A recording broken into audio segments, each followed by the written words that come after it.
എപ്പോഴും ചോദിക്കാറുണ്ട് എന്തുകൊണ്ടാണ് ഇസ്ലാമിനെ മാത്രം ഇങ്ങനെ വിമർശിക്കുന്നത് എന്നുള്ളത്. ഈ ക്രിസ്മസ് ഇവിടെ വന്നപ്പോൾ ക്രിസ്മസ് ആഘോഷിക്കാൻ പാടില്ല എന്ന് പറഞ്ഞുകൊണ്ട് അത് ഇതേപോലെ ഒരു വലിയ ചർച്ചാ വിഷയമാക്കി നിറഞ്ഞു നിൽക്കുന്ന ഒരു മതം വേറെ ഏതെങ്കിലും ഒരു മതം ഇവിടെ ഉണ്ടോ? ഇദ്ദേഹമാണ് ആരിഫ് ഹുസൈൻ. അഥവാ ഇസ്ലാമിനെ തകർക്കാൻ വേണ്ടിയിട്ട് ഒരുപാട് രീതിയിൽ ഇദ്ദേഹം ശ്രമിക്കുന്നുണ്ട്. പക്ഷേ ഇദ്ദേഹത്തോട് അതിന് പറ്റുന്നില്ല. ഏതായാലും ഇദ്ദേഹം പറഞ്ഞ കാര്യങ്ങൾക്കൊക്കെ മറുപടി പറയാൻ വേണ്ടി താല്പര്യം കാണിക്കേണ്ടതില്ലായിരുന്നു. പക്ഷെ ഇദ്ദേഹത്തിന് വാക്കുകൾ കേൾക്കുന്ന ഒരുപാട് ആളുകൾ ഉണ്ടാവല്ലോ, അവർ മനസ്സിലാക്കാൻ വേണ്ടി പറയുകയാണ്.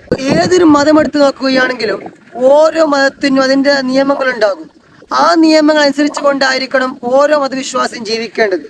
ഓരോ മതവിശ്വാസിയും അങ്ങനെ ജീവിക്കുകയുള്ളൂ. കാരണം അവരുടെ മതം എന്താണോ പറയുന്നുള്ളത് അത് കേട്ടുകൊണ്ട് ആ നിയമങ്ങൾ കേട്ടുകൊണ്ട് ഓരോ മനുഷ്യനും ജീവിക്കും. അതിൽ ആരും ഇടപെടേണ്ട ആവശ്യമില്ല. മതമില്ലാത്തവർ അവരുടെ ഇഷ്ടം പോലെ ജീവിക്കാം, മതമുള്ളവർ അവരുടെ മതം പറയുന്ന വിശ്വാസം പോലെ ജീവിക്കാം. അതാണ് ചെയ്യേണ്ടത്. ഇദ്ദേഹത്തോട് മറുപടി പറഞ്ഞത് കൊണ്ട് കാര്യമില്ല. ഇദ്ദേഹത്തിന് കാര്യങ്ങൾ മനസ്സിലാക്കി കൊടുക്കുന്നതിനേക്കാളും നല്ലത്